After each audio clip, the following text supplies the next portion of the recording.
Pinagbigyan na natin siya. Dapat tumupad siya sa mga binitawan niyang salita. Makita yung mga tao natin. Dalhin mo sila dito sa asyenda. Kailangan natin ng malakas na grupo, makakasangga. Alam naman natin ang mundong ginagalawa natin. Wala tayong pwedeng pagkatiwalaan. Pinagalit talaga ako ng tanggol na yan eh. Pag yan hindi sumikot, hahanapin ko yan. Papakita ko sa kanya kung paano ako magalit. Siguraduhin mo munang dekalibre yan.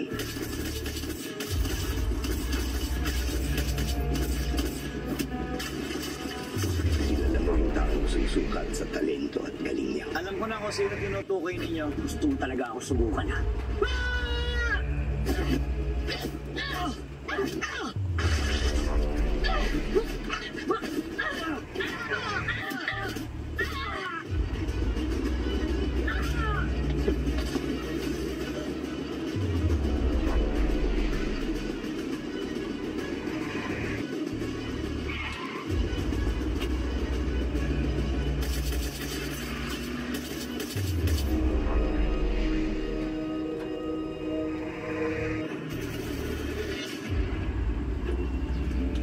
Yan na pala si Tanggol eh.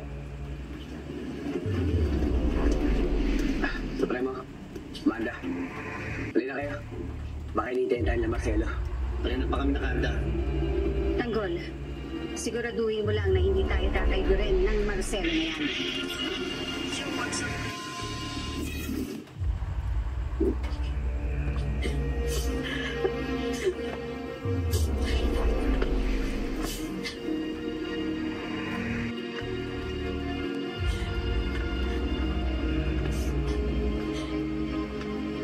Senyorita, gusto niyo po kumain? No, thank you, Manang. Senyorita, hindi kayo nag-agahan. Tapos kagabi, hindi rin kayo naghapunan. Thanks for the concern, Manang. Wala lang po tayo nagkakabila ng kumain.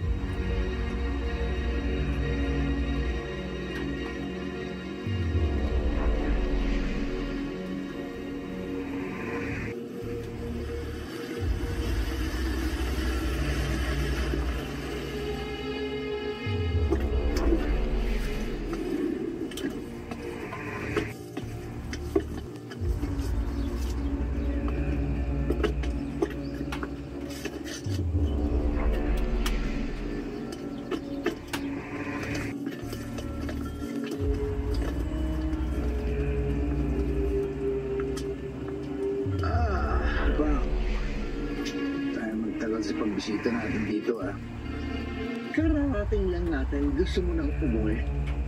Meron ka bang ibang pupuntahang burol? Ayoko lang magpakitang tao sa mga hindi ko kasundo.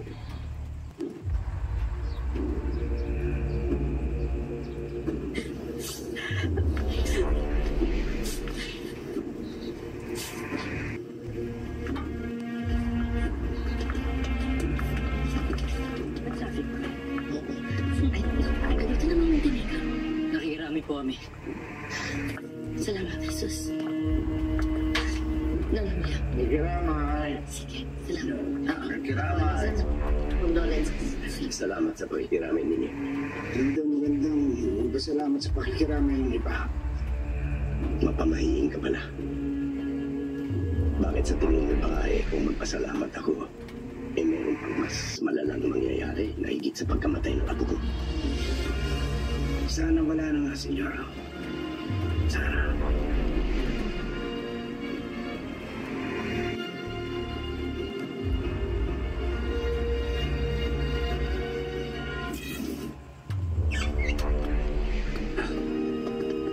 Magandang hapon po. Sino kayo? Ano kailangan niya? Pinapupunta kami dito ni Marcelo. Pagkasabi ko si Tanggol. Sandali. Malaking tao itong kausap mo, Tanggol. Si Marcelo lang po ang kilala ko dito eh. Siya po yung tumulong sa akin sa kulungan. Tanggol, kung pumasok tayo sa grupo ito, baka hindi tayo makalabas. Wala nang atrasan to. Hayaan na muna natin si Tanggol. Malay mo, malaki may tutulong sa atin ng grupo ito. Basta huwag tayo papayag. Kilalanin muna natin sila. Baka gamitin lang tayo. Tapos silalaglag lang tayo. Sa tinagal-tagal natin sa hanap buhay na to, hindi na tayo dapat maisahan pa. Sa kilos at tono ng pananalita nila, malalaman na natin kung pipitsulin sila. Basta huwag muna natin pangunahan. Pakiramdam muna tayo. Saka tayo mag-desisyon mamaya.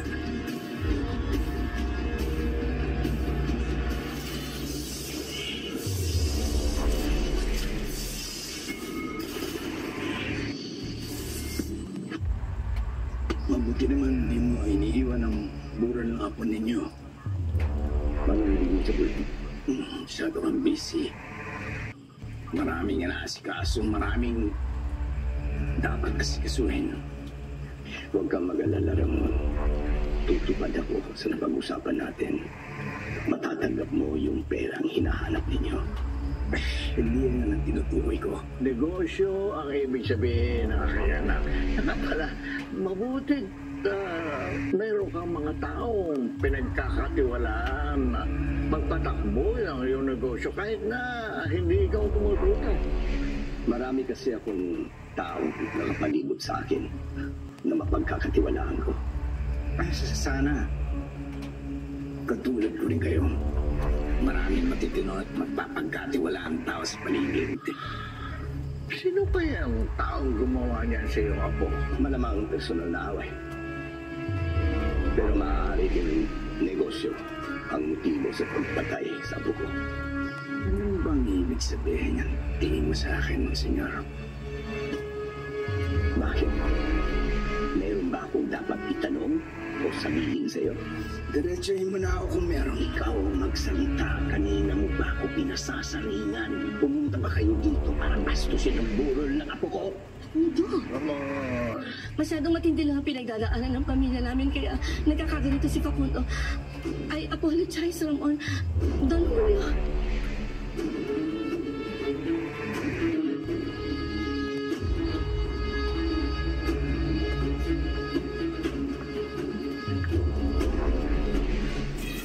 Oh!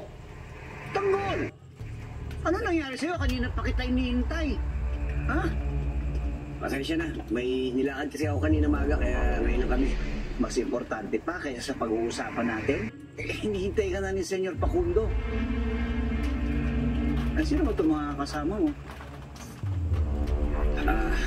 Mga kasama sa Quiapo. Si Primo, si Amanda, si Bertin, sa ibang mga kasama namin. Mukhang pipitsugil lang muna ito eh. Huwag mo naman kaming maliitin. Oo, mandurukot kami at snatcher. Pero marami na rin kaming karanasan. Galing kami sa malaking grupo ng sindikato. Sa grupo ni Pacheco, doon kami nagsimula. Tumiwalag kami. Kaya nandito kami kasama ni Tanggol. Ito mo na, may ibubuga din naman pala.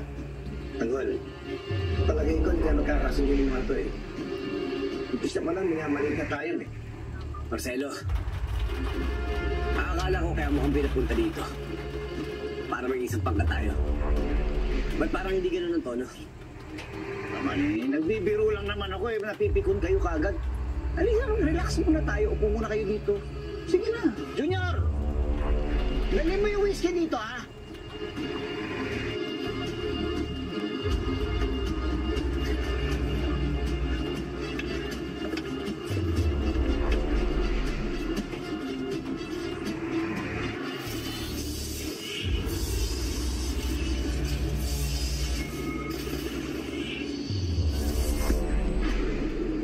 Patak.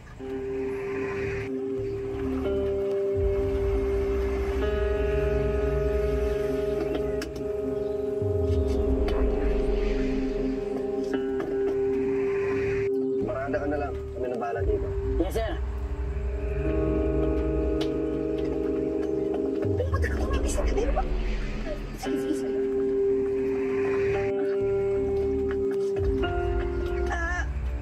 Mga sir, saglit. Magandang araw po. Ano pong sadya nila? Kami po pinadala na Lea para imbestigahan yung pagkamatay ni Pablo Caballero.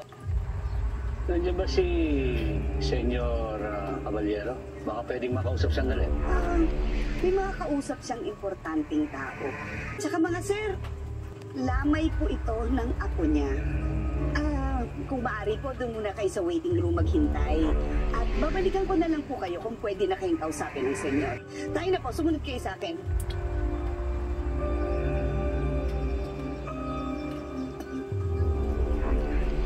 na ba kung sino pumatay sa kapatid mo? Huwag kang mag-alala.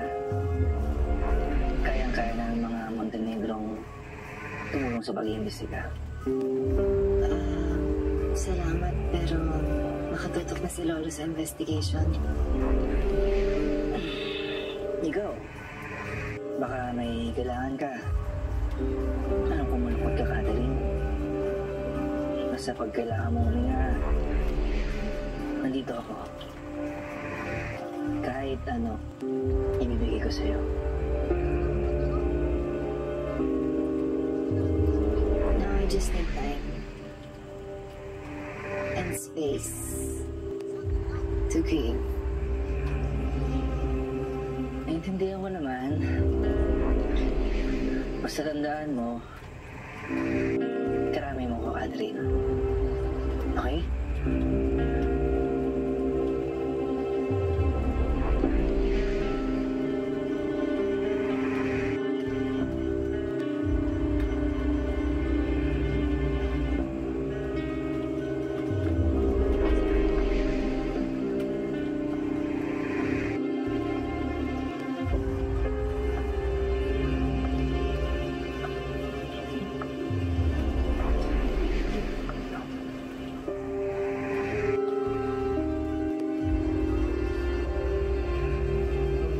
Tuso, Catherine.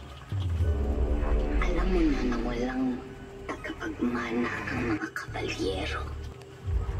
At kapag tuluyan mo lang nakuha yung si Catherine, hindi lang yaman ng mga Montenegro ang mapapasayo, pati na din ang yaman ng mga kabalyero. Gahaman ka talaga.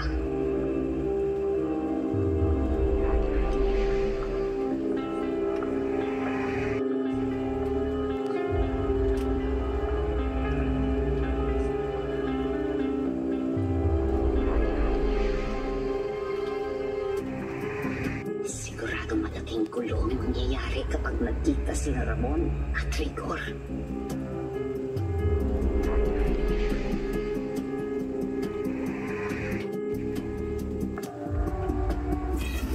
Gusto ni Senyor Facundo na palaguin ang kanyang negosyo. Kaya kailangan niya ng mga hitman na magtatrabaho sa kanyang mga iuutos. Ano ba ipapatrabaho niyo sa amin?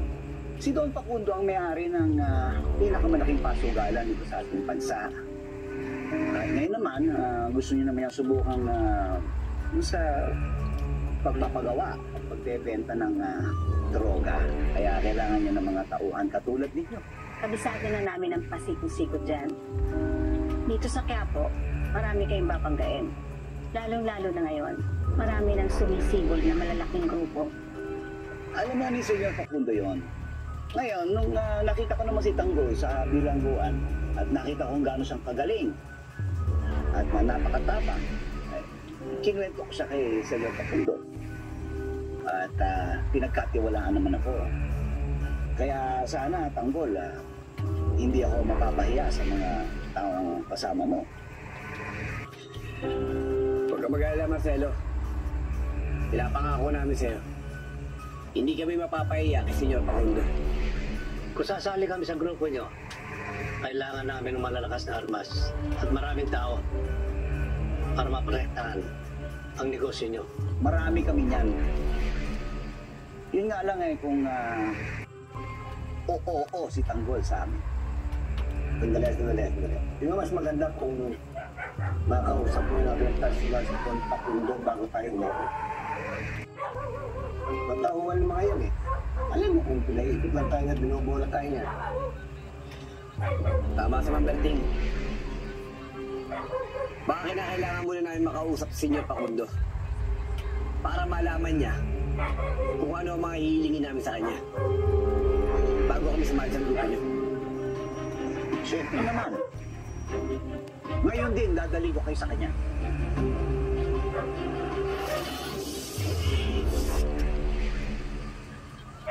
Catherine, hindi natin may babalik yung kuya mo. I know that. Pero Catherine, yung pagmamahal mo sa kanya at yung galing sa kanya, makikita mo sa ibang tao. At sa akin na magagaling. Wow! You're being insensitive. Hindi ako insensitive, Catherine. Okay, sige. Gets ko naman kung bakit ko nainis. Sakit nga naman mawala ng kapatid. How would you know? Nawalan ka na ba ng kapatid? Parang ganun naman. Kotis po. Ay! Bing! Bing! Sino ka? Oh, ikaw, Beng, ha? Ayan ka na naman. Inatake ka na naman ng girl kalimot. Ako ito, medyo haggard lang dahil ang daming bisita. Si Noy. Sorry, hindi kita kilala at ayoko ng kape. Okay, Beng, huli na naman kita, ha? Alam mo, Beng, okay lang naman sa akin kung mayaman ka, eh. Hindi naman ako makikipag-close dahil social ka. Sorry, hindi ako nakikipag-usap sa mga dukha. What you say? Beng! Beng! Dingding! Dingding! Hoy, Dingding! may problema? Nakita ko si Beng. Ayos na ayos, magandang postura. Pero katulad ng dati, tinatanggal niyang kakilala niya ako. Baka naman kilala niya yung mga kabalyero. Hindi naman imposible yun, di ba? May negosyo si Ben. Sa bagay, pero nagtataka ako. Siguro talagang ganun lang siya. Ayaw niya kilalanin tayo dahil ganito lang itsura natin. Okay, huwag na natin isipin yun. Ang importante ngayon, mapagsilbihan natin ang mga bisita ni Senyor at Senyora. Naman pala kailangan ng kape sa taas. Ako na ang magdadala.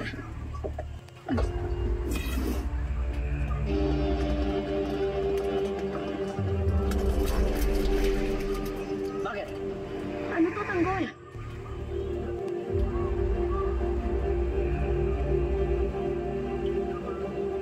Ito yung babaeng nakalaban ko kanina.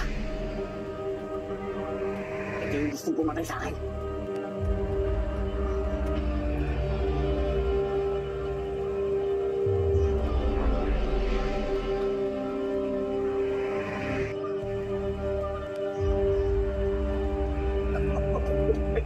Tanggol! Easy ka lang. Si Madonna ito. Isa siya sa mga alas ni Senyor Facundo. Isa siya sa mga inuutusan niya kapag meron siyang gustong ipaligpit na malaking tao. Bakit niya ako gustong patay? Sinusubukan ka lang niya.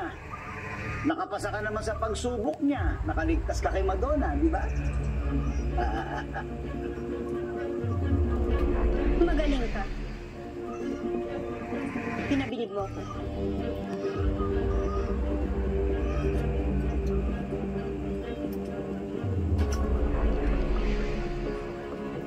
May kakaiba kang gala.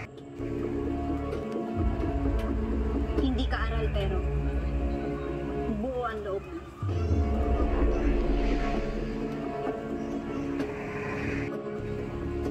Ano, Tanggol, ibaba mo na yung baril mo.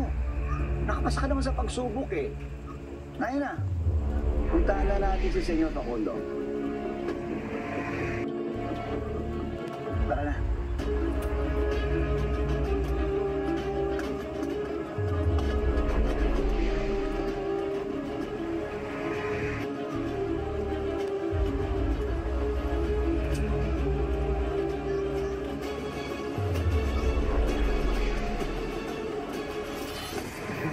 Huwebes, July 18. Napakalaki ng lugar na ito. Ikaw ngayon namatay. Sigurado kong importante tao yan. Kailangan ng kape sa taas. Ako na ang magdadala. Gabi na. Diba sinasabi ng kutob ko sa mga rinihilos ni Facundo pa? Magsasalpukan na ang kanilang mga landas. Walang hiya ka! Bakit ginagawa yung anak ko?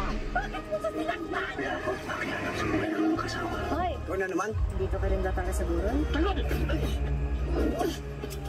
Suntok pa. Baka makalimutan mo kapatid kita. Tanggol, nakita ko na naman. Hindi na ako magsasayang ng oras para masakote yung demonyo. Tumawag ka ng backup ng mga armadong tao dito. Ang mga pulis sa labas. Ba makilala ka? May nakita ko mga pulis. Malis na tayo!